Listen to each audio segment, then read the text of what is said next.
Capítulo 9. En el año primero de Darío, hijo de Asuero, de la nación de los Medos, que vino a ser rey sobre el reino de los Caldeos, en el año primero de su reinado, yo, Daniel, miré atentamente en los libros el número de los años de que habló Jehová al profeta Jeremías, que habían de cumplirse las desolaciones de Jerusalén en 70 años. Y volví mi rostro a Dios el Señor, buscándole en oración y ruego, en ayuno, cilicio y ceniza. Y oré a Jehová mi Dios, e hice confesión diciendo: Ahora, Señor, Dios grande, digno de ser temido, que guardas el pacto y la misericordia con los que te aman y guardan tus mandamientos, hemos pecado, hemos cometido iniquidad, hemos hecho impíamente y hemos sido rebeldes y nos hemos apartado de tus mandamientos y de tus ordenanzas. No hemos obedecido a tus siervos los profetas, que en tu nombre hablaron a nuestros reyes, a nuestros príncipes, a nuestros padres y a todo el pueblo de la tierra. Tuya es, Señor, la justicia, y nuestra la confusión de rostro, como en el día de hoy lleva todo hombre de Judá, los moradores de Jerusalén, y todo Israel, los de cerca y los de lejos, en todas las tierras a donde los has echado a causa de su rebelión con que se rebelaron contra ti. Oh Jehová, nuestra es la confusión de rostro, de nuestros reyes, de nuestros príncipes y de nuestros padres, porque contra ti pecamos. De Jehová nuestro Dios es el tener misericordia y el perdonar, aunque contra él nos hemos rebelado, y no obedecimos a la voz de Jehová nuestro Dios, para andar en sus leyes que él puso delante de nosotros por medio de sus siervos los profetas. Todo Israel traspasó tu ley, apartándose para no obedecer tu voz, por lo cual ha caído sobre nosotros la maldición y el juramento que está escrito en la ley de Moisés, siervo de Dios, porque contra él pecamos. Y él ha cumplido la palabra que habló contra nosotros y contra nuestros jefes que nos gobernaron, trayendo sobre nosotros tan grande mal, pues nunca fue hecho debajo del cielo nada semejante a lo que se ha hecho contra Jerusalén. Conforme está escrito en la ley de Moisés, todo este mal vino sobre nosotros, y no hemos implorado el favor de Jehová nuestro Dios para convertirnos de nuestras maldades y entender tu verdad. Por tanto, Jehová veló sobre el mal y lo trajo sobre nosotros, porque justo es Jehová nuestro Dios en todas sus obras que ha hecho, porque no obedecimos a su voz. Ahora pues, Señor Dios nuestro, que sacaste tu pueblo de la tierra de Egipto con mano poderosa, y te hiciste renombre cual lo tienes hoy, hemos pecado, hemos hecho impíamente. Oh Señor, conforme a todos tus actos de justicia, apártese ahora tu ira y tu furor de sobre tu ciudad Jerusalén, tu santo monte, porque a causa de nuestros pecados y por la maldad de nuestros padres, Jerusalén y tu pueblo son el oprobio de todos en derredor nuestro. Ahora pues, Dios nuestro, oye la oración de tu siervo y sus ruegos, y haz que tu rostro resplandezca sobre tu santuario asolado, por amor del Señor. Inclina, oh Dios mío, tu oído, y oye. Abre tus ojos y mira nuestras desolaciones, y la ciudad sobre la cual es invocado tu nombre. Porque no elevamos nuestros ruegos ante ti, confiados en nuestras justicias, sino en tus muchas misericordias. Oye, Señor. Oh Señor, perdona. Presta oído, Señor, y hazlo. No tardes, por amor de ti mismo, Dios mío, porque tu nombre es invocado sobre tu ciudad y sobre tu pueblo.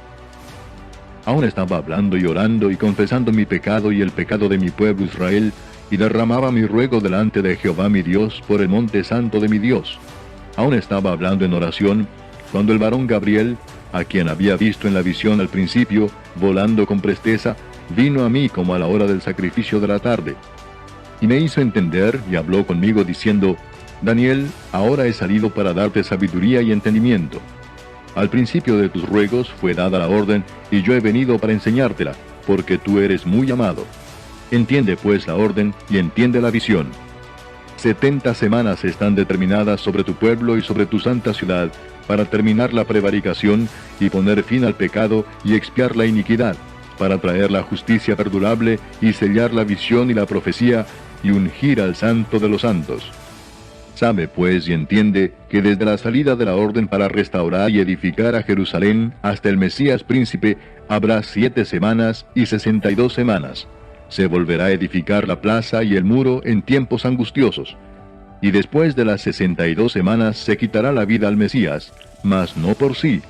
Y el pueblo de un príncipe que ha de venir destruirá la ciudad y el santuario, y su fin será con inundación, y hasta el fin de la guerra durarán las devastaciones. Y por otra semana confirmará el pacto con muchos. A la mitad de la semana hará cesar el sacrificio y la ofrenda. Después, con la muchedumbre de las abominaciones, vendrá el desolador hasta que venga la consumación, y lo que está determinado se derrame sobre el desolador.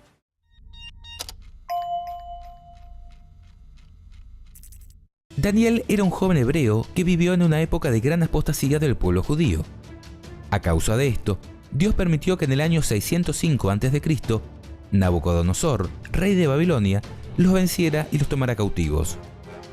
Algunos años más tarde, precisamente en el año 587 a.C., estos ejércitos babilónicos también destruyeron la ciudad de Jerusalén y el gran templo de Salomón. Cuando recibe esta profecía, Daniel se encuentra en el primer año de Darío, primer rey de Medo-Persia sobre el territorio de los caldeos. Esto es, el año 538 a.C., a 68 años del destierro, cuando Dios había anunciado por medio de Jeremías que dicho cautiverio duraría 70 años. Históricamente es un momento clave. Los medos y persas acaban de derrotar al imperio babilónico y se han hecho del poder total. Daniel, aún cautivo en Babilonia, se pone a contar el tiempo y se da cuenta de que se encuentra a solo 2 años del final del castigo divino, según lo anunciado al profeta Jeremías. Dice Daniel: en el año primero de Darío, hijo de Asuero, de la nación de los Medos, que vino a ser rey sobre el reino de los caldeos, en el año primero de su reinado, yo, Daniel, miré atentamente en los libros el número de los años de que habló Jehová al profeta Jeremías, que habían de cumplirse las desolaciones de Jerusalén en 70 años. Y volví mi rostro a Dios, el Señor, buscándole en oración y ruego, en ayuno, cilicio y ceniza. En este momento, casi llegando al final de los 70 años del cautiverio anunciado a Jeremías, a Daniel se le revela la grandiosa profecía de las 70 semanas para la llegada del Mesías. Dice el texto: 70 semanas están determinadas sobre tu pueblo y sobre tu santa ciudad, para terminar la prevaricación, poner fin al pecado, expiar la iniquidad, traer la justicia perdurable, sellar la visión y la profecía, y ungir al Santo de los Santos.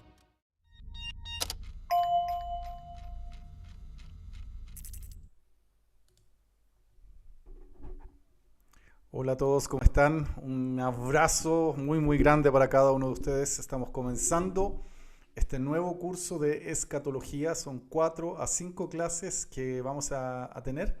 Así que bienvenidos a cada uno de ustedes. Quiero rápidamente hacer algunas explicaciones para quienes están un poco confundidos. Hay 3 grupos que están tomando este curso, ¿ok? 3 grupos. Un grupo que es del Ministerio Cristiano Renacer, desde Mendoza. Con ellos hay todo un grupo matriculado con ellos y todo, y estamos haciendo el curso para ellos. Otro grupo es el de Biblioescatología, que también estamos haciéndolo, el curso para ellos, y está el curso oficial y formal del semestre del estudio. Hay un curso que se está dando de teología en Poliandes, que son 3 semestres. Uno de esos semestres, que es está funcionando también para ellos. Es decir, estas 4 clases que vamos a tener, 4 o 5 clases que vamos a tener, son oficialmente parte de su currículum. Entonces van a ser evaluados y tienen que aprobar el curso y todo para seguir continuando. Así que esas son las 3 modalidades.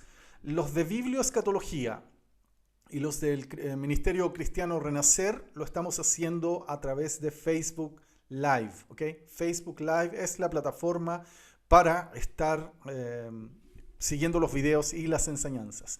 Todos los materiales en PDF de lo que van a ver hoy día y de todas las clases, como siempre, son entregados vía Telegram, ¿ok? Vía Telegram entregamos todos los materiales en PDF. Así que si no estás en Telegram, comunícate por interno a alguna de las páginas por medio de las cuales estás mirando esta clase. Habemos en este momento alrededor de 250 personas contando las distintas plataformas, 250 personas aproximadamente. Así que Si no estás en Telegram, ponte en contacto con nosotros por interno para poder hacerte llegar el link. Ahora bien, vamos a comenzar la clase. La idea es que la clase dure aproximadamente 1 hora. Generalmente nuestras clases duran 1 hora y media. Y luego el tiempo para las preguntas y respuestas, que a veces se ha extendido hasta 5 horas y media incluso, en el tiempo de las preguntas. Pero lo oficial, lo formal son los primeros, en este caso, 60 minutos, 70 minutos de clase que vamos a tener en primer lugar. Eso viene a ser lo oficial y es lo que entra en los exámenes y en las pruebas. Así que estoy listo para comenzar aquí también y nos vamos a ir de lleno, nos vamos a ir rápido. Trata de no distraerte en los comentarios, por favor. Trata de poner atención. Estas clases aún así quedan grabadas, pero intenta poner atención para que podamos entender bien. Oramos. Señor, ponemos todo esto en tus manos. Este tiempo, tu palabra, Señor, que nunca, nunca vuelve vacía. Señor, aquí está nuestro corazón como tierra disponible para la semilla de tu palabra. Señor, cámbianos, Señor, transfórmanos por medio de ella. Haz tu obra, Señor, en nosotros. Límpianos por tu palabra. Corrígenos por tu palabra. Enséñanos, Señor. En el nombre de Jesucristo. Amén y amén. Ok, espero que el micrófono se esté escuchando bien. Estoy un poco alejado a la distancia, así que por eso me pregunto si es que se está escuchando bien, pero me da la impresión que sí.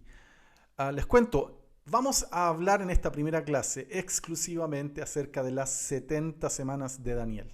¿Okay? El curso entero es de escatología. Vamos a pasar por las diferentes etapas. La idea es que al final del curso tú domines ni siquiera medianamente, yo diría muy cercano al dominio avanzado acerca de qué es escatología, ¿okay? Bíblicamente las posturas escatológicas, y comenzamos entonces con las 70 semanas de Daniel, pero al final del curso tú deberías tener una comprensión, como dije, avanzada de lo que es la escatología en la iglesia, en la historia de la iglesia y todo aquello. Así que estamos listos con eso y ese es nuestro objetivo. Vamos entonces, lo primero que les quiero decir es que las 70 semanas de Daniel es un tema bastante complicado y bastante difícil. Yo a veces me sorprendo cuando leo a algunas personas publicando en diferentes medios diciendo o asegurando que entienden completamente las 70 semanas de Daniel, y lo escriben como si fuera muy muy fácil, muy muy simple. Y la verdad es que yo estaba buscando hace un rato atrás con qué palabra poder explicarte esto, y la mejor palabra que puedo poner como ejemplo es auditoría. Cuando algo sucede en una empresa, en un trabajo, en una organización, y las personas involucradas hicieron algo y las jefaturas o algún organismo externo quiere investigar, se hace algo que se llama auditoría o un sumario. Entonces se saca a las personas que estuvieron involucradas, se saca de allí y viene una auditoría y se profundiza y empieza a buscar todas las evidencias, los hechos, los datos concretos, y de una manera científica, un análisis por medio del método científico, del cuestionar, inferir, deducir, buscar evidencias, comparar, etcétera, se llega finalmente a una conclusión concreta. Ese estilo de auditoría, yo lo pensaba hace un rato atrás para explicar este punto. Cuando una persona se mete a internet, ya sea en su Facebook, en sus redes sociales, y dice, no, la semana 70 de Daniel sucede así y de esta manera, y lo corta de aquí para allá, y lo pone y lo explica como si lo tuviera 100% claro, la verdad es que si le hiciéramos una auditoría, es decir, sacamos a la persona de ahí y metemos todas las herramientas históricas, literarias, todas las herramientas que tienen que ver con la arqueología, con la historia, con el libro de Daniel, con la gramática del hebreo, la verdad es que yo creo, estoy seguro de hecho, que todas las personas que aseguran y que dan esa impresión de que aseguran que lo entienden todo y lo enseñan de esa manera, van a ser descubiertas en el hecho de que no hay una manera de ponerse realmente de acuerdo con respecto a Daniel, capítulo 9, versículos 24 al 27. He leído de todo, he leído muchísimo. Lamentablemente en español no existe tanto material. Yo creo que por eso también en Latinoamérica tenemos una falencia en cuanto a conocimiento al respecto. Pero he leído muchísimo, especialmente en inglés. Entonces, creo que en estos temas la iglesia está muchísimo más avanzada en el idioma inglés. También acá en alemán hay algo de avance. En el español también, por supuesto, pero el inglés es profundamente avanzado. Y al leer los escritores y expertos en inglés, yo puedo decir con firmeza, de manera sólida, sin ningún temor a lo que voy a decir, que los versículos 24 al 27 de Daniel capítulo 9 son probablemente, muy probablemente, los versículos más difíciles de entender en todas las escrituras. En toda la Biblia viene a ser un pasaje probablemente el más difícil de entender de toda la Biblia, como acabo de decir. Entonces, ¿por qué? Les voy a explicar un poco acerca de esto y vamos a ir de inmediato vamos a ir a las diapositivas y todo lo que ustedes van a recibir después por Telegram también. ¿Pero por qué? Porque la manera como está escrito en el hebreo, en el idioma hebreo, lamentablemente para nosotros, es demasiado ambigua. Los conceptos que utiliza en el hebreo son conceptos abiertos a distintos significados. Y vamos a mirar un poco de eso hoy día.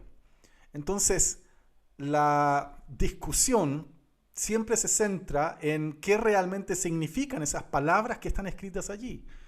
Por ejemplo, cuando dice ungir al Santo de los Santos, como vimos en la versión Reina Valera que acabamos de escuchar, si es que comenzaste a mirar desde el principio. Cuando dice el Santo de los Santos, ¿a qué se refiere? La mayoría lo hemos interpretado como Jesús, que se refiere al santo, a la unción que viene sobre el santo, para ungir el Santo de los Santos. Pero el texto en realidad, en el hebreo, da a entender, dentro de las posibilidades que hay, pero da a entender que se refiere a un lugar, que se refiere al santuario o al lugar santísimo específicamente. Desde el hebreo, entonces, una persona que habla hebreo, que es nativa en hebreo, que entiende el hebreo bíblico, va a darse cuenta que lo que allí dice en realidad, nadie puede asegurar que se refiere a Jesús. Y así, con ese mismo ejemplo, sucede en bastantes palabras y frases que están en estos versículos. Por lo tanto, no quiero derrumbar tu fe, no quiero hacer eso, el Señor me libre de aquello, pero sí quiero ser objetivo, como siempre esforzarnos por ser lo más objetivos posible, aun cuando no nos convenga de acuerdo a lo que nosotros creemos en nuestra denominación o la tradición doctrinal que hayamos aprendido toda nuestra vida. Aun cuando no nos convenga, debemos aprender a permitir que el texto bíblico hable tal cual como está allí. Y en este caso específico, a diferencia de muchos otros textos que son muy claros en la Biblia, el texto en cuestión, del que vamos a hablar hoy día, del que estamos hablando hoy día, es uno de los más difíciles de entender por causa de esto. Porque se presta para diferentes interpretaciones. Y yo les presenté hace un tiempo atrás a un hermano que se dedica a esto. Él es un judío convertido a Cristo, habla hebreo, es un experto, es una eminencia. Enseguida vamos a volver a ver un video de él breve, 2 o 3 minutos. Él es un experto en el tema y él se dedica a debatir a los rabinos más importantes de esta generación, de esta época. Grandes rabinos judíos que no creían en Jesucristo. Ellos formaron todo un movimiento que se llama en inglés Counter Missionaries. Es como en contra de los misioneros que quieren evangelizar a los judíos. Y entonces ellos idearon una argumentación de un sistema de defensa del judaísmo contra los cristianos que intentan evangelizarlos. Y este amigo, el Dr. Brown, él se levantó como una de las voces, entre otras, de defensa del cristianismo, de cómo demostrarle a los judíos que Jesucristo efectivamente es el Mesías. Y este tema, Daniel capítulo 9, versículos 24 al 27, es el corazón, es la médula, es lo central, porque allí el anuncio acerca de Jesucristo como Mesías es sorprendente y bastante específico en relación a que un día va a venir Jesucristo. Vamos de lleno ya mejor para, a medida que vamos avanzando, les voy a ir contando un poco más. Vamos a nuestra diapositiva. Denme un segundo, por favor, para organizarlo acá.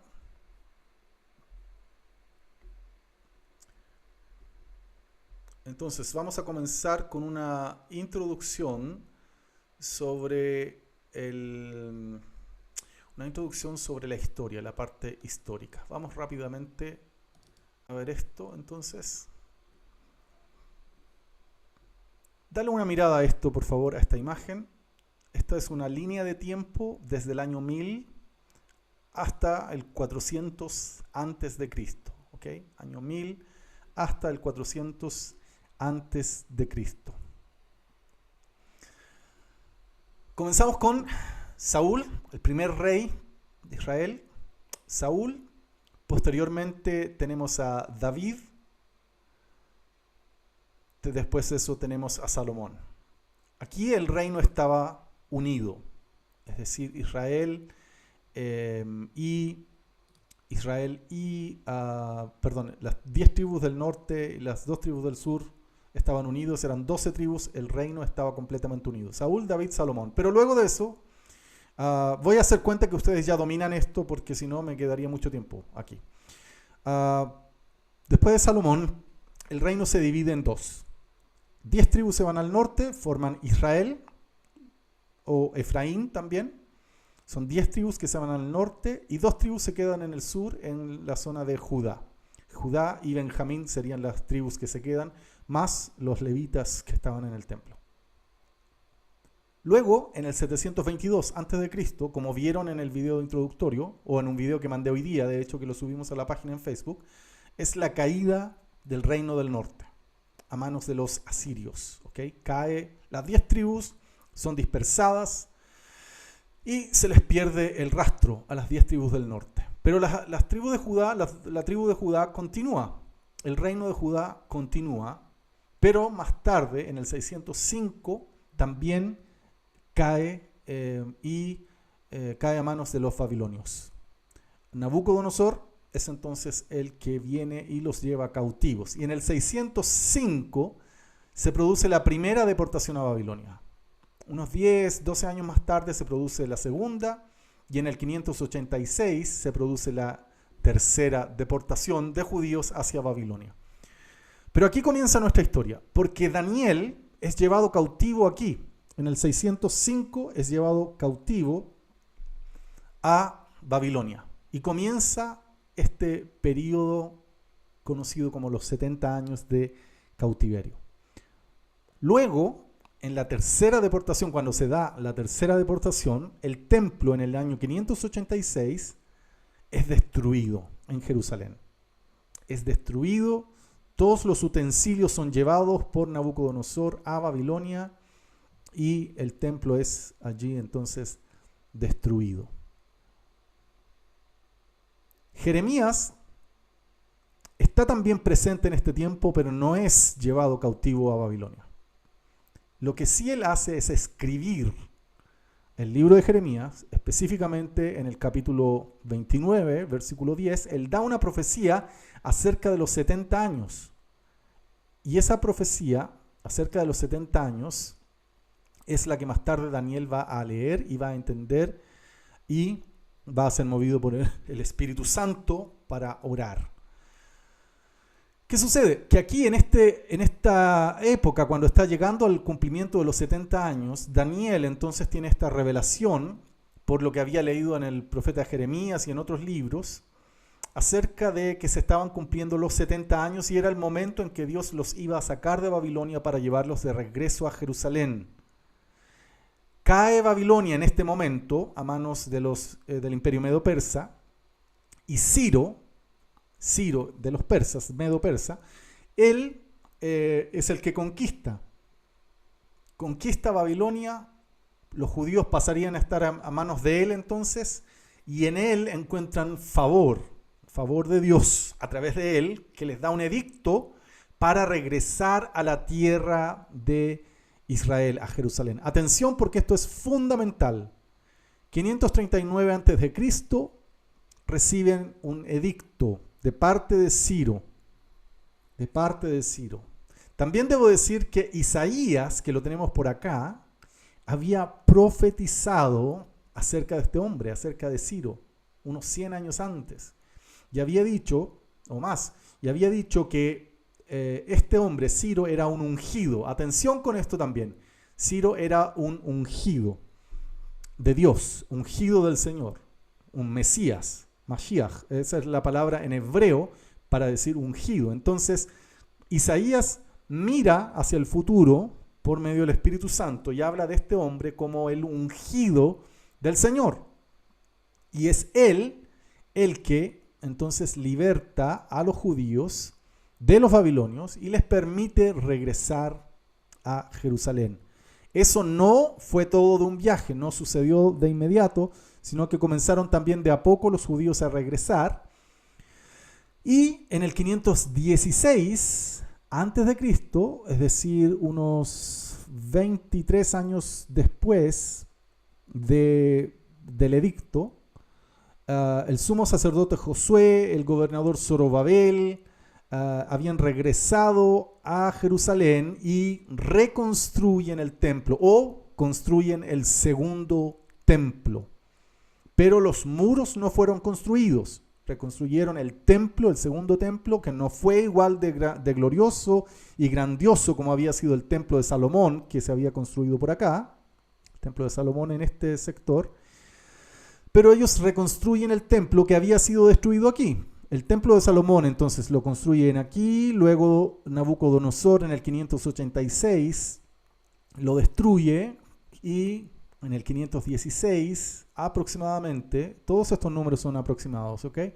Lo vuelven a construir y más tarde, pasan todavía 60, 70 años y aparece Esdras.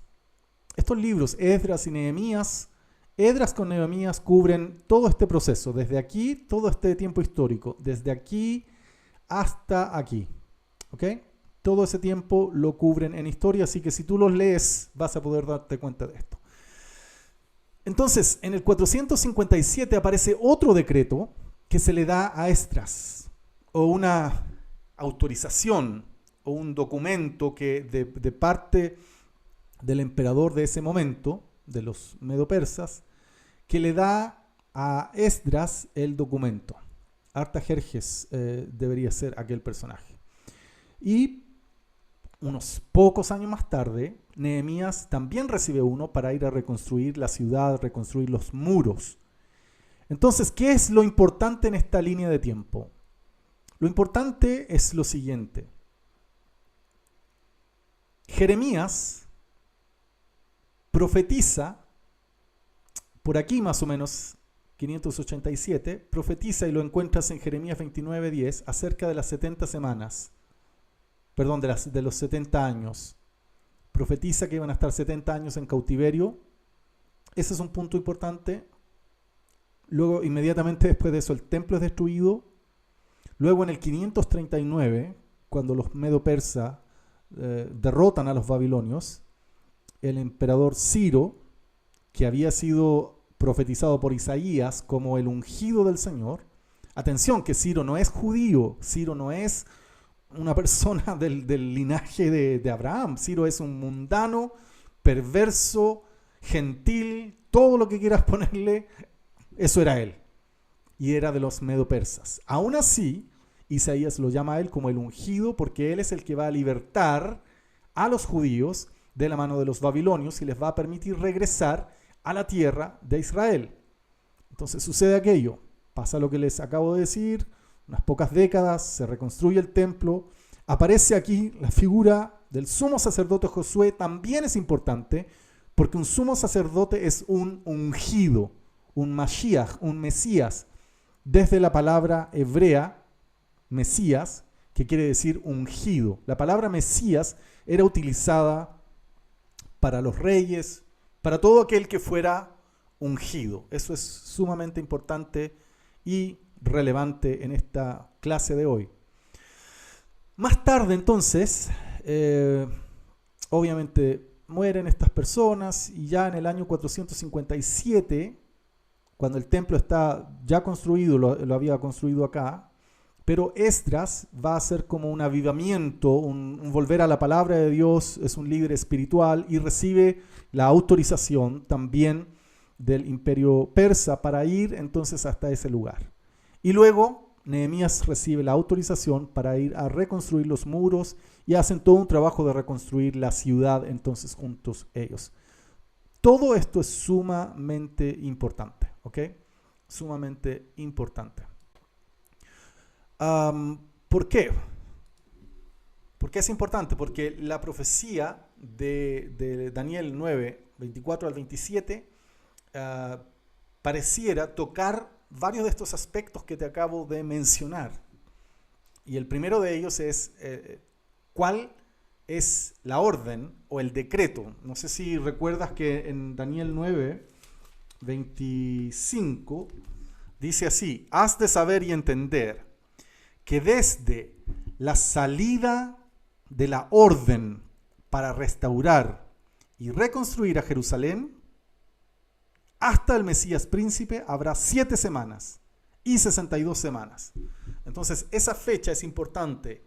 ¿Cuál es esa orden? Porque desde el momento de esa orden de reconstruir Jerusalén comienzan a contarse las 70 semanas de Daniel, que estamos hablando de 490 años, lo vamos a explicar enseguida. Seguimos con la diapositiva.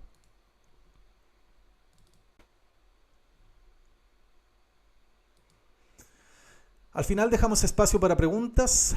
Los que están en Zoom levantan su mano al final y al final vamos a estar respondiendo preguntas. Continuamos entonces. 70 semanas han sido decretadas sobre tu pueblo y sobre tu santa ciudad para poner fin a la transgresión.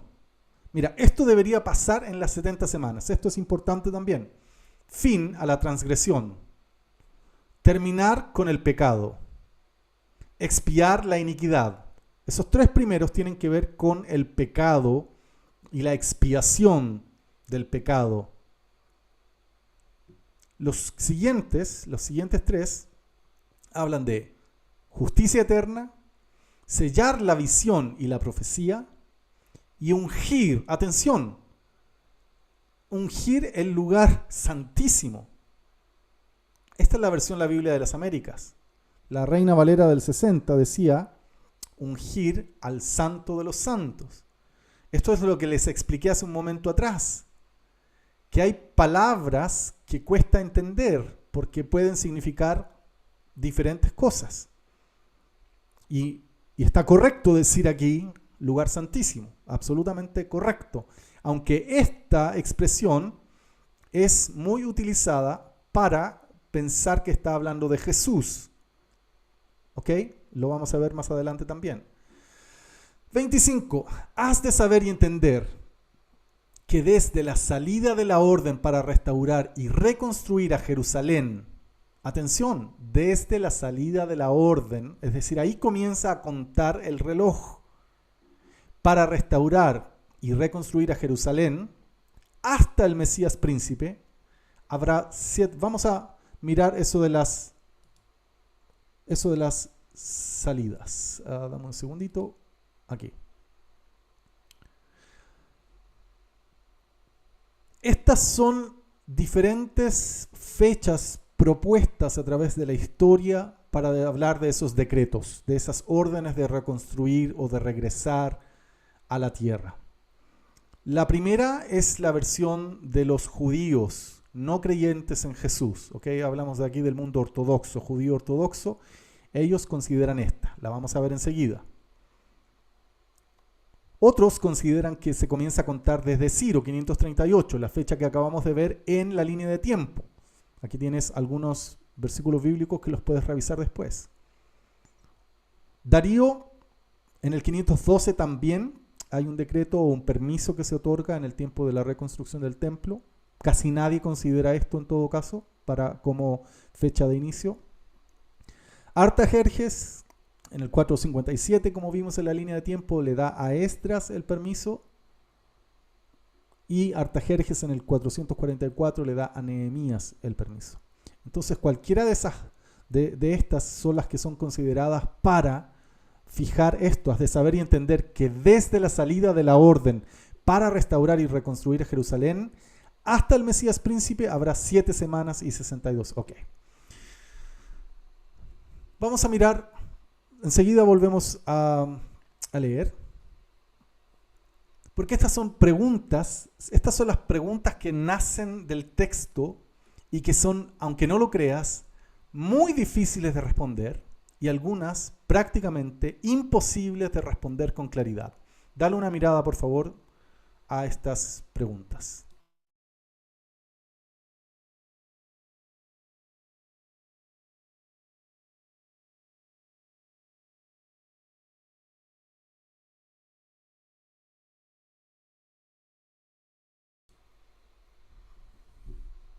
Ok, entonces, ¿cuánto duran las semanas? Aquí casi todos están de acuerdo. El 99,9% concuerda en que se refiere a semanas de 7 años. ¿Okay? Entonces, cada semana son 7 años. La mayoría piensa de esto. Quizás no el 99,9%, debo corregir eso, pero la mayoría. Pregunta, ¿son periodos exactos de 7 años o son simbólicos o aproximaciones? Hay quienes creen que son simbólicos.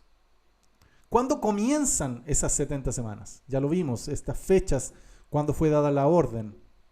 ¿A quién se refiere con el lugar santísimo o el santo de los santos? En el versículo 24. En el versículo 24. En realidad ahí debería... Sí, el versículo 24. La última parte del versículo 24 dice aquello. La última frase. ¿Quién dio esa palabra, esa orden para restaurar y edificar a Jerusalén? ¿Y cuándo la dio? Luego en el versículo 25, ¿quién es el príncipe ungido?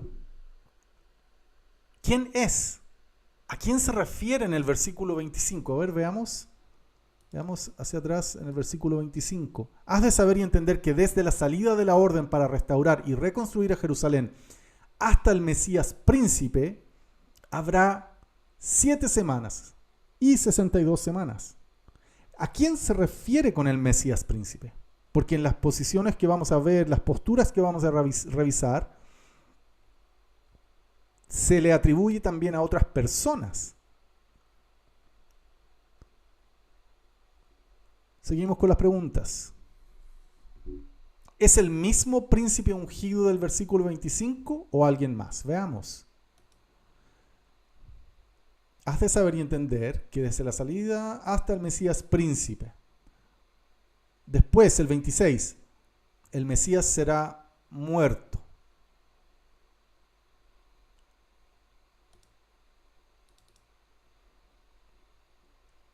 ¿Viene el príncipe ungido después de las 7 semanas o después de las 7 más 62 semanas? Yo no sé si alguno de ustedes se dio cuenta de esto, pero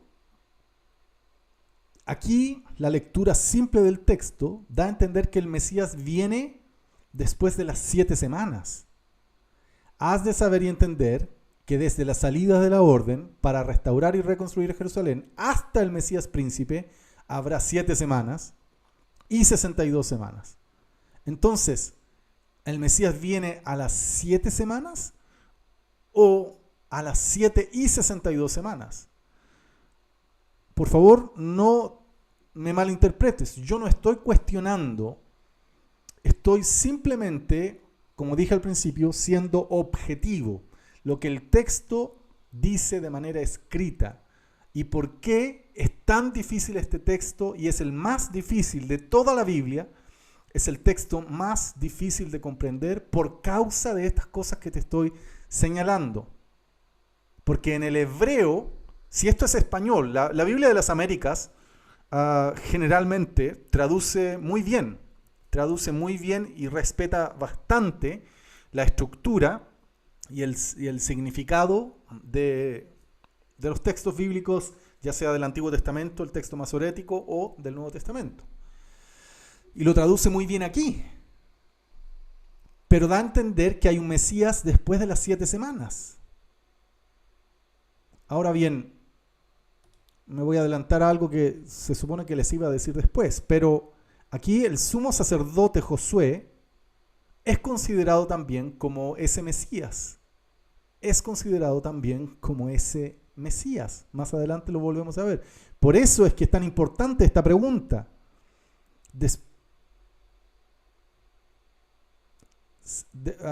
Aquí. Desde la salida de la orden para restaurar y reconstruir a Jerusalén hasta el Mesías príncipe, habrá 7 semanas y 62 semanas. 26. Después de las 62 semanas el Mesías será muerto. ¿Se refiere al mismo que está acá? Y no tendrá nada. Otras versiones dicen, aunque no por sí mismo. Y el pueblo del príncipe que ha de venir destruirá la ciudad y el santuario. Su fin vendrá con inundación. ¿El fin de quién viene con inundación? Bueno, eso volvemos a las preguntas aquí.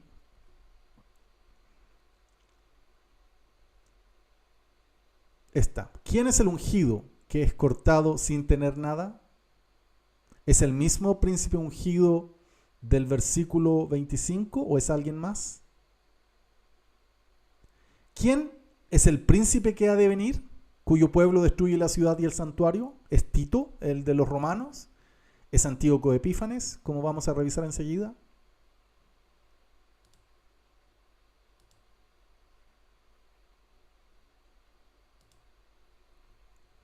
Después de las 62 semanas, el Mesías será muerto y no tendrá nada. Y el pueblo del príncipe que ha de venir destruirá la ciudad y el santuario.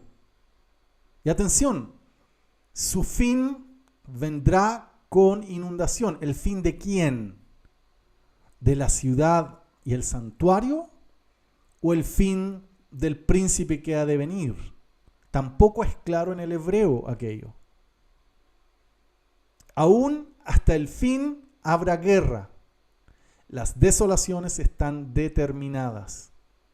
Ahora, probablemente tú tienes alguna otra versión de la Biblia y en esas versiones pareciera que tú entiendes mejor cuando lo lees, pero es simplemente por la razón de que algunas Biblias, bueno, no tienen opción. Los que están traduciendo tienen que tomar obligatoriamente una postura para poder interpretar. Entonces, al escoger una palabra sobre la otra, le dan un sentido. Entonces, hay algunas Biblias, por ejemplo, que cuando tú las lees, parece decir claramente que este fin es el fin del pueblo del príncipe que ha de venir.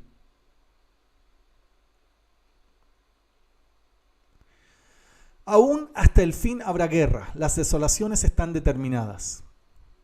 Atención aquí. Wow, el 27. Mira, esta es la pregunta del 27.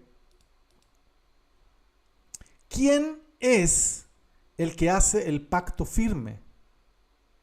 Del versículo 27. ¿Se refiere al ungido o se refiere al príncipe que viene? Cuando dice aquello entonces aquí, y él hará un pacto firme. Este él, ¿a quién se refiere? ¿Se refiere a este Mesías o a este Mesías príncipe del versículo 25? ¿O se refiere al príncipe que ha de venir, que va a destruir la ciudad y el santuario? Yo sé que más de alguno va a decir, no, es que yo sé, es que yo sé. Yo te quiero invitar a que dejes que se te haga una auditoría, como dije al principio.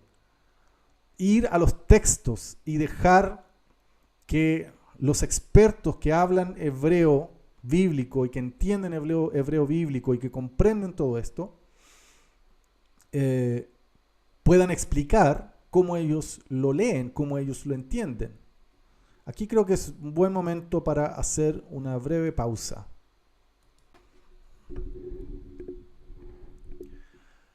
Hay algo que a mí me gustaría, con humildad, con temor de Dios al mismo tiempo, corregir. Algo que alguna vez también, cuando yo era recién convertido, también de alguna manera lo creía o lo entendía. Hay un versículo en el Nuevo Testamento donde dice que la mente natural no percibe las cosas que son del Espíritu, o la mente carnal, ¿cierto? También, porque para él son locura, no las puede entender, etc. Toda esta idea de que una mente carnal, una mente que no ha sido regenerada, una mente que no se ha convertido a Cristo, no puede entender las cosas espirituales. Y eso es verdad, es absolutamente verdad. Pero ese texto habla de gente que no es convertida a Cristo. Lamentablemente, ese principio es muy utilizado por algunos hermanos para imponer sus interpretaciones bíblicas. Aunque la Biblia no respalda lo que ellos dicen, ellos se excusan en esta idea ficticia que dice que ellos entendieron algo que los demás no son capaces de entender.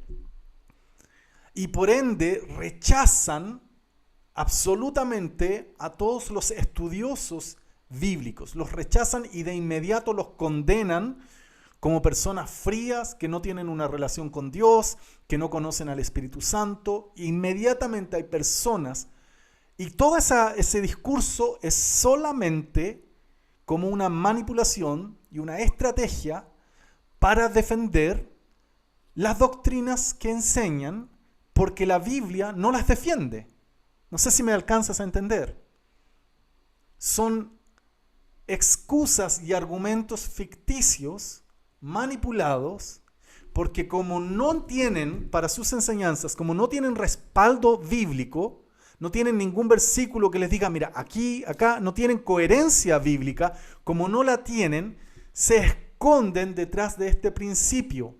Se esconden detrás de este principio y dicen, no, es que los demás no tienen al Espíritu Santo, tú no tienes el Espíritu Santo, no hay que considerar a los estudiosos que se creen que lo saben todo, y demonizan el estudio de la Biblia, el estudio profundo de las Escrituras, lo demonizan, lo hacen ver como si fuera algo malo, como si fuera algo perverso. Y si bien es cierto, yo puedo comprender que lamentablemente hay personas que se enorgullecen, se envanecen en el conocimiento, como dice también la Biblia. Pero eso no significa que no debamos estudiar las Escrituras. Hay personas que lamentablemente están aconsejando, no lo dicen con estas mismas palabras, pero lo que están aconsejando es a no estudiar la Biblia, no estudiar las Escrituras. Y estudiar las Escrituras significa también ir a ver lo que significan las palabras en su sentido original. Demanda aquello. No puedes conformarte con una traducción de la Biblia. No te puedes conformar. Necesitamos ir a la raíz misma de las Escrituras, porque esa es la palabra inspirada. Las traducciones no son inspiradas. Entonces el traductor a veces tiene 5 palabras para escoger, para traducir una palabra del hebreo o del griego. Y él va a utilizar su criterio para escoger aquella palabra. Y eso te va a formar a veces una imagen o algo. Por eso es importante poder estudiar en los estudios profundos, obviamente. No estoy diciendo, esto no significa que todo el mundo tenga que estudiar hebreo, profundo, griego, etc. Me refiero simplemente a que si de verdad quieres estudiar estos temas, la gente que se toma el micrófono para enseñar de estos temas, que se hacen llamar a sí mismos maestros o se creen maestros de estos temas, no están dispuestos a ir a esa profundidad. Y creo que es sumamente importante que eso se corte, que eso se termine en la iglesia de Cristo. Estos clichés, como dijo alguien por ahí, de que dan a entender que alguien que estudió la Biblia y que se metió a ver el griego o el hebreo para poder comprenderla mejor, inmediatamente lo demonizan y comienzan a decir que esa persona no tiene el Espíritu Santo. Algunos quizás no lo tienen, pero hay muchos que sí lo tienen. Entonces, ojo con eso. Hay personas que le tienen alergia a la palabra exégesis o exegesis, cualquiera de las dos opciones está bien pronunciado. Alergia a la palabra exégesis. Y cada vez que alguien hable de exégesis, inmediatamente lo catalogan como un frío carnal que no conoce el Espíritu Santo. Por eso, hermanos, en este tema, especialmente en estos cursos que vamos a estar viendo, en estas clases, el estudio es fundamental. Y por supuesto la revelación del Espíritu Santo. Creemos en aquello también, eso es fundamental también. Pero la revelación del Espíritu Santo va a comenzar con tener un corazón quebrantado, un corazón como niño, un corazón enseñable.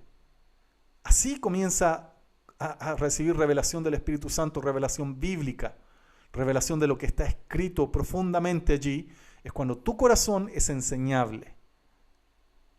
Eso es muy importante. Entonces, volvemos, perdón que haga estos ejemplos, pero es que son tan comunes. Él hará un pacto firme con muchos por una semana, pero a la mitad de la semana pondrá fin al sacrificio y a la ofrenda de cereal. Sobre el ala de abominaciones, estaba mirando qué significa ala en diferentes comentarios bíblicos y todo, no es clara la palabra ala tampoco, podría referirse a la ala del templo, así lo dicen algunos comentaristas. Sobre el ala de abominaciones vendrá el desolador, hasta que una destrucción completa, la que está decretada, sea derramada sobre el desolador. Ok. ¿Quedó claro entonces este primer punto, que hay fechas diferentes propuestas para el inicio del conteo de las 70 semanas o de los 490 años? Y vamos a revisar algunas posturas, pero antes de eso, entonces, a ver si hay algo que yo no lo he mencionado porque lo considero básico, pero creo que aún así es importante señalarlo. Estamos hablando de 70 semanas y cada semana está representando 7 años. Por eso se habla de 490 años.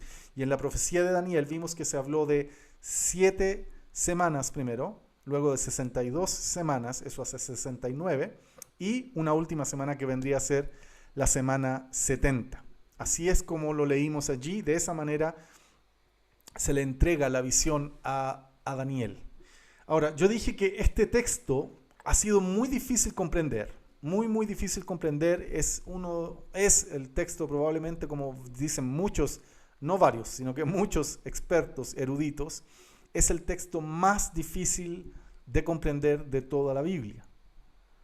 Este texto, de hecho yo estaba evaluando y pensando hace algunos días atrás, esta es mi opinión personal, déjala allí en un cuadradito al lado como solamente opinión personal, pero a mí me llama la atención que el Nuevo Testamento no haya ocupado específicamente este asunto de Daniel capítulo 9, versículos 24 al 27, para enseñarlo en el Nuevo Testamento, porque podría haber sido una bomba tremenda de haber sido utilizado y haber sido explicado.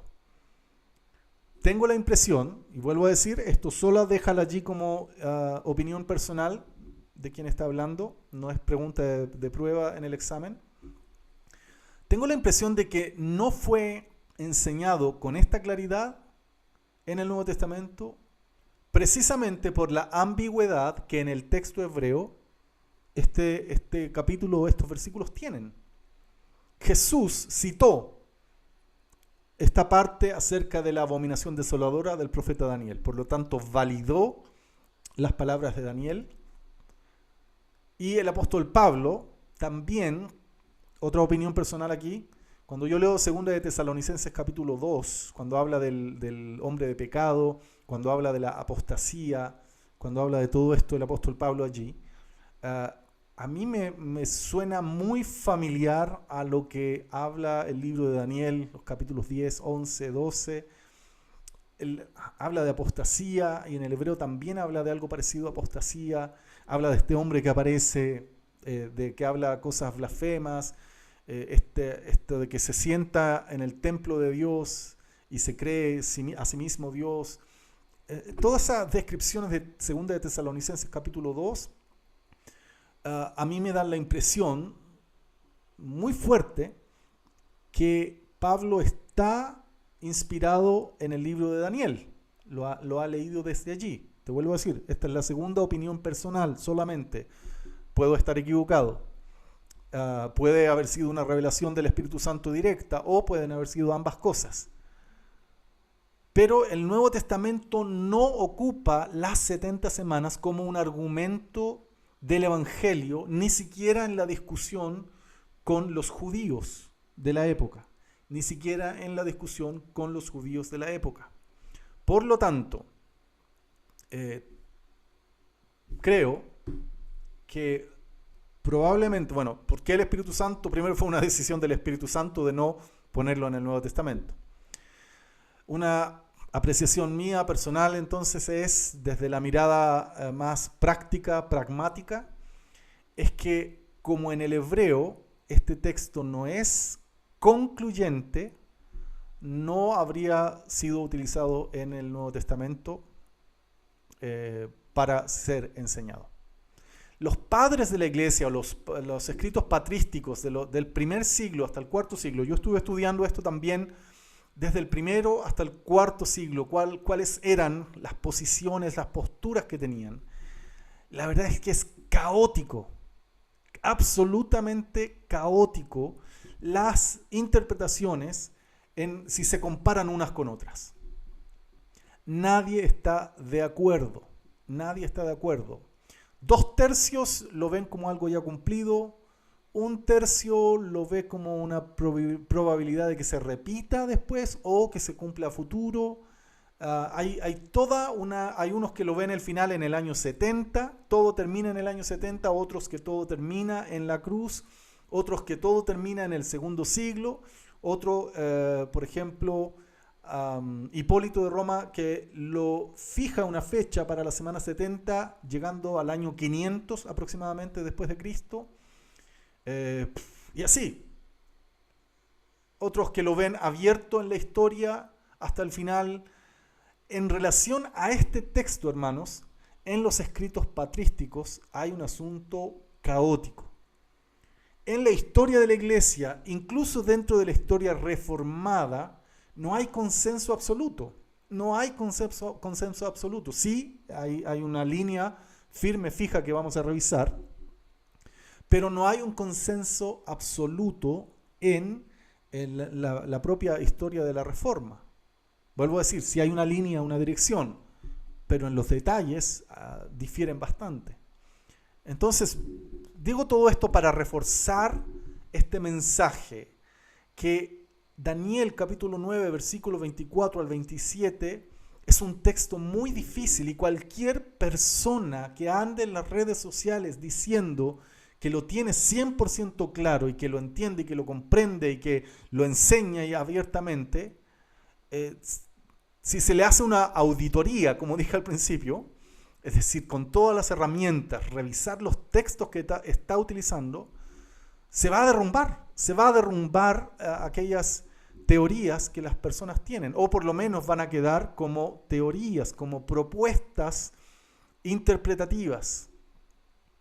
Hay unas que tienen más fuerzas que otras, ¿ok? Hay unas que tienen más fuerzas que otras y vamos a revisar ahora esas propuestas. Vamos a revisar diferentes posturas, diferentes propuestas escatológicas acerca de esto. Otra cosa que no he mencionado, el cálculo de los años.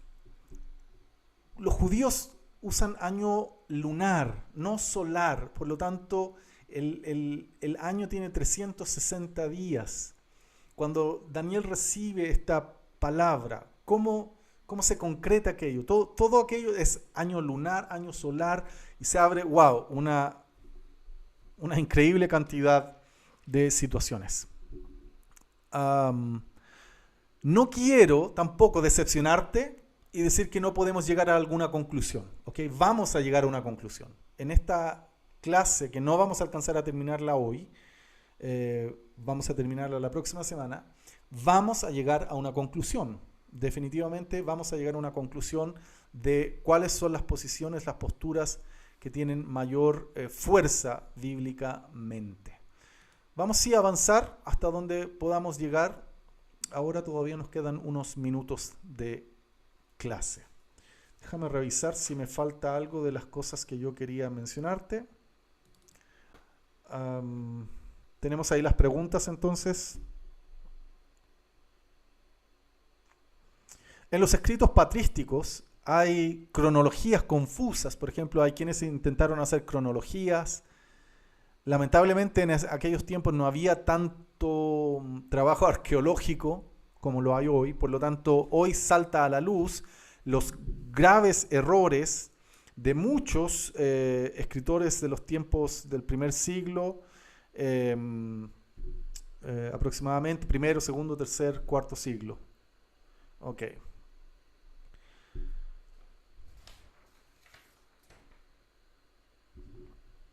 Por eso, entonces, hermanos, no te conformes tampoco con escoger a alguien que te dice que lo entiende todo, porque nadie puede entenderlo completamente y absolutamente todo esto. Podemos tener posturas acerca de lo que este texto significa, y algunas posturas tienen mucha fuerza, otras tienen muy poca fuerza, y en eso sí nos podemos manejar. En esa discusión sí podemos quedarnos. Al terminar este curso, entonces, tú puedes saber que está postura A, B, C y D, y sabes que la A y la B tienen bastante respaldo bíblico, no 100% concluyente, tienen algunas debilidades, pero está la postura C, que en realidad es muy poco probable, y tienes la D, que quizás también podría ser aceptable, etc. Estas preguntas entonces son las preguntas que uno debería hacerle al texto bíblico en hebreo. Porque ahí con estas preguntas son las que sacan a la luz la dificultad que tiene el texto en su original, en su texto original. Vamos a ver la visión judía. Esta no es una visión cristiana, ¿okay? Esta es una visión judía. La visión de muchos judíos ortodoxos.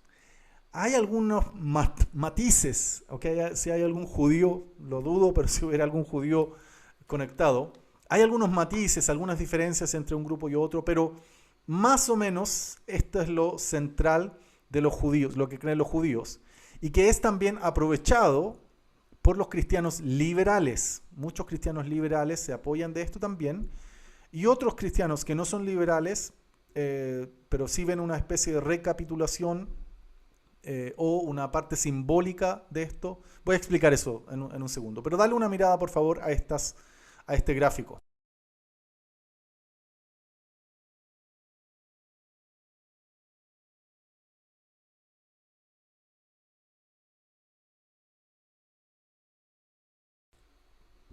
Ok. Sorprendentemente, para muchos judíos, como ellos no creen en el Nuevo Testamento, ellos todo lo ven cumplido en el Antiguo Testamento. ¿Y cómo lo ven? Consideran el 587 antes de Cristo como el momento en que se da la orden, el decreto. ¿Te acuerdas? La orden, la palabra, el decreto. Y si vamos a esto, quedaríamos un año antes de la destrucción del templo, que es cuando Jeremías da esta profecía de las 70 semanas. Perdón, no de las 70 semanas, de los 70 años. Si he cometido hacia atrás alguna confusión allí, porque es fácil confundirse, recuerda, Jeremías habla de una profecía de 70 años. Daniel, una profecía de 70 semanas. Entonces, Jeremías da una profecía acerca de los 70 años, y para los judíos esa es la fecha que ellos consideran donde comienzan a correr este reloj profético acerca de las 70 semanas. Vuelvo a decir, esta no es la visión cristiana. Esta es una visión preterista extrema del pasado, que todo se cumplió incluso antes de Jesús. Ahora bien, tienen mucho apoyo también histórico, y lo vamos a revisar. Y con esta vamos a terminar hoy día, y las otras que nos quedan las vamos a revisar en la siguiente clase.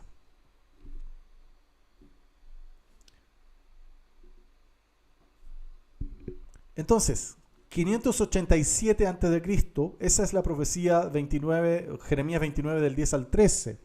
Jeremías 29 del 10 al 13, que habla de que cuando se hayan cumplido 70 años el Señor los va a liberar, los va a libertar. Entonces, tiene que ver con eso, sale desde allí.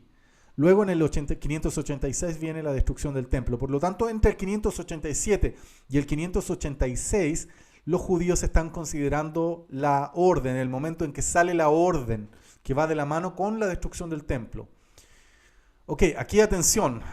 ¿Por qué? Porque este es un argumento de los judíos. Ellos consideran el templo allí también como una señal de que ese es el momento en que comienza a contar, porque el templo y la profecía están prácticamente allí juntos, 587 y 586 a.C. Luego de eso, pasan 7 semanas, como dice el texto en Daniel. Son 7 semanas, es decir, 7 semanas de 7 años serían 49 años. Y coincide esa fecha con el decreto de Ciro. Coincide con el decreto de Ciro. ¿Qué quiere decir esto? Que los judíos ven como Mesías, como el primer Mesías de la profecía de Daniel. Aquí, versículo 25. Has de saber y entender que desde la salida de la orden para restaurar y reconstruir a Jerusalén hasta el Mesías príncipe habrá 7 semanas. Para ellos, entonces, ese Mesías viene después de las 7 semanas y es vendría a ser Ciro, el ungido. ¿Por qué? Porque Isaías 45:1 así lo llama. Isaías 45:1 dice lo siguiente. Dice, así dice el Señor a Ciro, su ungido. Y ungido es Mashiach, Mesías. Entonces, en el Antiguo Testamento la palabra Mesías era utilizada para diferentes personas que eran ungidas. Pero cuando se referían al Cristo, decían el Mesías. Entonces es un Mesías y el Mesías. Ahora, para los judíos, entonces, Ciro vendría a ser el ungido, de acuerdo a Isaías 45:1. Vendría a ser el ungido, del cual habla Daniel. Hay quienes también ven a sumo sacerdote Josué como un ungido. ¿Okay? Ciro está aquí, en la visión, en la tabla que estamos analizando, Ciro está aquí. Pero hay otros que ven, y no solo judíos, sino que también algunos creyentes, ven aquí al sumo sacerdote Josué también como ungido. ¿Okay? Eso es otro dato. Luego de esto, pasan las 62 semanas, que son 434 años. Atención aquí, porque esto matemáticamente no coincide. ¿Ok? Estos 434 años, según los judíos, ellos tienen una cronología distinta y más aceptada, más correcta, según ellos. Pero todo el asunto arqueológico, todo el peso arqueológico, todo aquello en realidad no los deja bien parados en esto. ¿Por qué? Porque si tú consideras allí, se estarían pasando en cuanto a los años, no coincide perfectamente con los años. Hay algunos cristianos, espero no confundirlos con esto, ¿ok?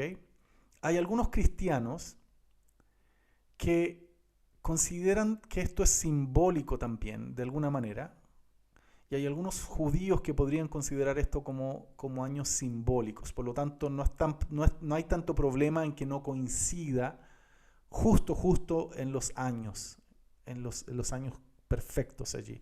Aunque sí coincide, la primera parte sí les coincide, pero esta de aquí, la intermedia, no coincide. El problema para alguien que quiera debatir con un judío es que la última semana, la semana 70, ellos la ven en esta fecha, aproximadamente entre el 171 al 164 a.C., en los tiempos de Antíoco Epífanes.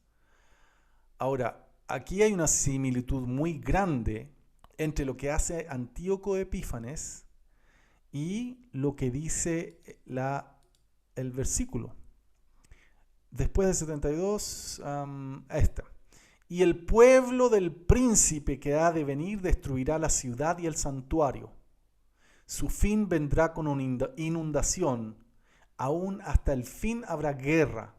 Las desolaciones están determinadas. Y él hará un pacto firme con muchos por una semana. Pero la mitad de la semana pondrá fin al sacrificio y a la ofrenda de cereal. Sobre el ala de abominaciones vendrá el desolador, hasta que una destrucción completa, la que está decretada, sea derramada sobre el desolador. Mira, estos dos versículos, 26 y 27, coinciden históricamente muchísimo. De hecho, coinciden más con Antíoco Epífanes que con cualquier otro personaje que hemos conocido a lo largo de la historia. En nuestro estudio de Apocalipsis estuvimos hablando del anticristo y hablamos de esto. Hablamos de esta figura que se repite cíclicamente a través de la historia. Asesinaron al sumo sacerdote Onías III. Esto es lo que sucedió en los tiempos de los macabeos. Había un sumo sacerdote que era fiel al templo y querían sacar el oro, querían sacar las cosas, las autoridades de los emperadores, y estamos hablando del tiempo de los Seleucidas y todo aquello, después de Alejandro Magno. Y Onías era un sumo sacerdote fiel, era fiel, y él protegió el templo. Pero su hermano quería hacerse amigo de los enemigos y quería de alguna manera transar con ellos, al punto que lograron hacerlo y asesinaron al sumo sacerdote Onías. Lo asesinaron. Entonces, como vimos aquí, después de las 62 semanas, el Mesías será muerto y no tendrá nada. Entonces, para los judíos, está hablando de el sumo sacerdote Onías. Los ejércitos de Antíoco destruyeron a Jerusalén, efectivamente. Entonces, el versículo dice: el pueblo del príncipe que ha de venir destruirá la ciudad y el santuario. Eso lo hizo Antíoco Epífanes en esa fecha. Antíoco hizo una alianza con los judíos helenizados. Hizo un pacto, Antíoco, para poder ganarle a los judíos hebreos. Hizo un pacto con los judíos helenizados. Entonces, coincide con eso de hacer un pacto también. Y los traicionó. Antíoco hizo cesar el sacrificio. Él quería eliminar a los judíos. Es sin duda una figura del anticristo. Ahí sí que no hay ninguna duda. Pero para los judíos no creyentes en Jesús, él cumple absolutamente toda la profecía de Daniel, las 70 semanas de Daniel, porque él hizo cesar el sacrificio, efectivamente hizo cesar el sacrificio y ordenó que se adorara a Zeus allí en el templo. Y eso es lo que decía también el versículo 25, el 27. Hará un pacto firme con muchos por una semana, pero a la mitad de la semana pondrá fin al sacrificio y a la ofrenda de cereal. Entonces, Antíoco Epífanes hizo aquello también y ordenó que adoraran a Zeus, sacrificó también un cerdo en el altar para hacer una abominación. Él cumplió muchas de esas características. Y luego cuando muere, cuando los macabeos se defienden y logran ganar, luego él muere, el templo es rededicado. No es ungido, que debería ser la palabra para que fuera 100% idéntico a lo de Daniel, pero es rededicado. Entonces allí se celebra hasta el día de hoy la fiesta de Hanukkah. ¿Okay? La fiesta de Hanukkah es por causa de aquello. Estamos hablando de antes de Cristo. Mira, la fecha de Cristo está acá recién. Año cero aquí, aunque el año cero en estricto rigor no existe, pero para efectos de la línea de tiempo, para que me puedan entender, el año cero está aquí, y aquí está la cruz, el tiempo de la cruz. Estamos hablando del año 171 al 164 antes de Cristo. Antes de Cristo.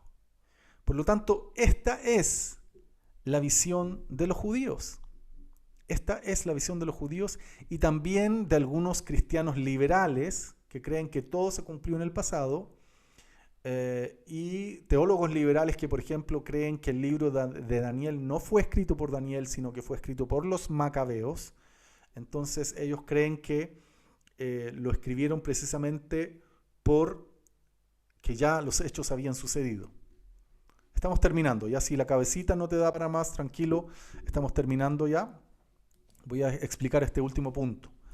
Los teólogos liberales creen que el libro de Daniel no fue escrito por Daniel. Entonces son incrédulos en realidad. Los teólogos liberales a ellos sí que hay que demonizarlos. Yo sí los demonizo. Creo que son un tremendo daño al cuerpo de Cristo y se disfrazan de creyentes, pero son absolutamente incrédulos a todo lo que es sobrenatural en las Escrituras. Entonces ven el libro de Daniel, ven la precisión de las profecías de Daniel, por ejemplo, cómo coincide tan bien el imperio babilónico, el imperio del Medo-Persa, el imperio de los griegos, el imperio de los romanos, cómo coincide de tal manera. Entonces dicen, no, es que esto no puede haber sido escrito antes, esto fue escrito después, cuando los hechos ya estaban consumados. Y por eso, según ellos, el libro de Daniel habría sido escrito aquí, en el tiempo de los macabeos, después de que mataron al sumo sacerdote, después de que Antíoco destruyó Jerusalén, después de que hizo el pacto con ellos, y por eso habrían escrito este texto de esta manera, porque son hechos ya consumados, pero los habrían escrito como si fueran, los escribieron, a ver, no quiero enredarte. Los teólogos liberales son los que piensan esto, y esto es falso, ¿ok? Primero que todo. Ellos dicen que esto que está escrito aquí no fue una profecía escrita por Daniel, sino que fue escrito en los tiempos de los macabeos, cuando ya todo había sido consumado, pero luego para darle más poder falso a la Biblia, lo habrían escrito como algo profético, ¿ok? Eso es lo que dicen los teólogos liberales, lo cual es absolutamente falso. Cuando hicimos el curso de Daniel hace algunos meses atrás, vimos algo de esto también. Por lo tanto, no es así. No es así. Esto fue escrito por Daniel. Pero esa es la razón por la cual los teólogos liberales lo ven hacia allá. Y entonces, ya terminamos ahí la idea. Si alguien de casualidad está confundido, porque hemos dicho algunas cosas un poco fuertes en esta clase, la próxima clase vamos a terminar el tema y vamos a ver qué otras posturas bíblicas tienen más fuerza. Y quiero decirte, si alguien se confundió con esto, porque yo sé que algunas personas a lo mejor que nunca han estado estudiando esto, de pronto escuchan esto que acabo de decir y dicen, ¡ay, todo pasó antes de Cristo y ya quedó atrás! Y todo aquello. No, por favor, no te asustes. Te voy a decir una sola palabra y creo que eso te va a ayudar a salir de allí, si es que alguno podría estar en esa posición en este momento de confundido y asustado. Jesucristo, muchos años después, 200 años después de este tiempo de Antíoco de Epífanes. No 200, dame un segundo, 170, sí, 200 aproximadamente unos 200 años después, un poquito más quizás incluso, si las matemáticas no me fallan, Jesucristo tomó la misma profecía de Daniel acerca de la abominación desoladora en Mateo capítulo 24, cuando él dijo: y cuando veáis la abominación desoladora de la cual habló el profeta Daniel, huyan, etcétera, etcétera. Entonces Jesucristo mismo no consideró la profecía de Daniel como algo cumplido en Antíoco de Epífanes, en el tiempo de Antíoco de Epífanes. Jesucristo mismo la volvió hacia el futuro desde el momento en el cual él está parado en esa situación, allí en Mateo 24. Él toma la profecía de Daniel y nos manda hacia adelante y nos habla acerca del futuro. ¿Cuánto a futuro? Es lo que vamos a discutir la próxima semana.